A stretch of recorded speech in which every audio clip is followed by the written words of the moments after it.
I have lost count of how many modern Pokemon sets have been released, and as we all would expect, there have been many hits and misses. Now, I think one of the best hits is Crown Zenith. This set had many just cool cards and really paved the way for the Scarlet and Violet era with their massive amounts of illustration rares and SIRs.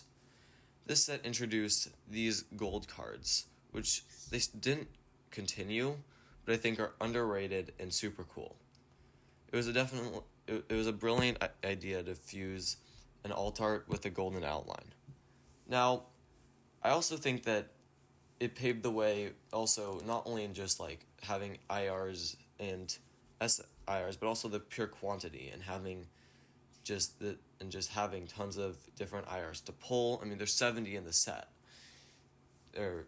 and also just having some that are more valuable SIRs that are still like just better. Now, I think that this set ended up being very underrated, but for a test set, this was definitely a good one, and definitely one that kind of ended this Sword and Shield era with a bang. Now we have Brilliant Stars. This set was definitely very affordable, like even a few years ago. And it still is kind of affordable, not like as much, but a bit. But the cards are still very cool. It has, the Charizard V-Star, the Charizard V Altar, and overall just was kind of like a very popular set until the end when it got replaced by what I believe is Lost Origin. I believe that's a better set than this one. But still, having a Charizard and an Arceus, definitely following Fusion Strike, definitely boosted its popularity. Super playable. Had good everything. I just think it got kind of overshadowed by other sets, but definitely a very cool set. Now we have Evolving Sass. Not much to say about this set. We all kind of like it. I mean, by kind of, I mean really. I definitely had a lot of fun opening these packs. They were kind of like unaffordable, and that's why I won't buy Evolving Skies packs anymore. But if you could get them in like a tin, there was no better feeling than opening these packs and getting a hit. Unless it's a V. Oh, well, yeah. But even that, it just was a set where it was like, you could get anything you wanted. And, I did get lucky on the set, and I ended up pulling the Glaceon VMAX alt art, which is still one of my best memories.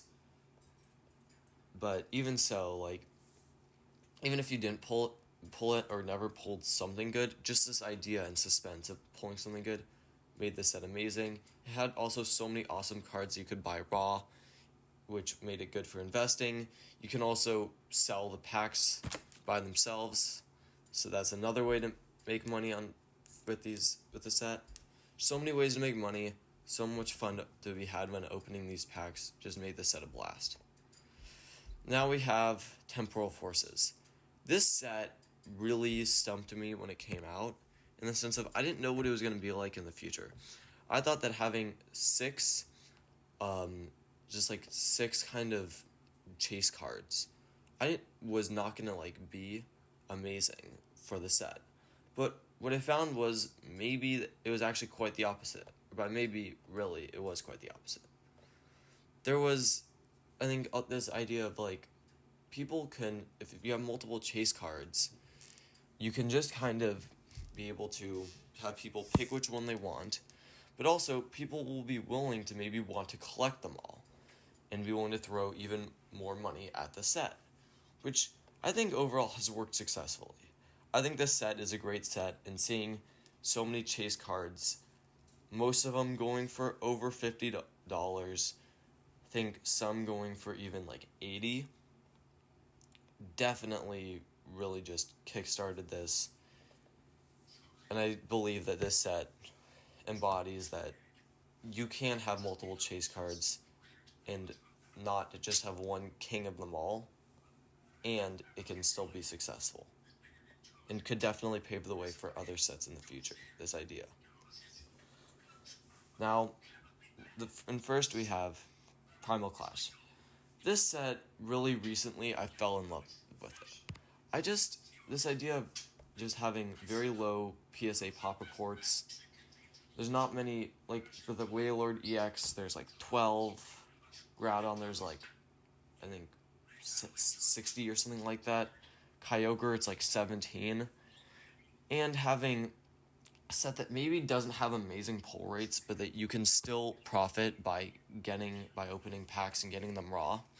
It was like Evolving Skies. I think the difference is that this set is more just not as recognized.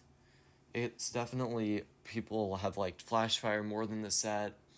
Ancient Origins just had better forms of the Kyogre and Groudon.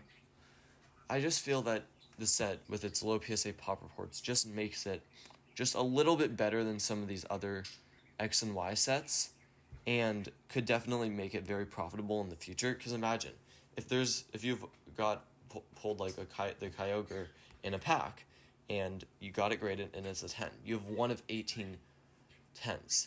Well, that 1 of 18 is going to be super valuable. So definitely repping these packs, if you get lucky, it can make you a lot of money.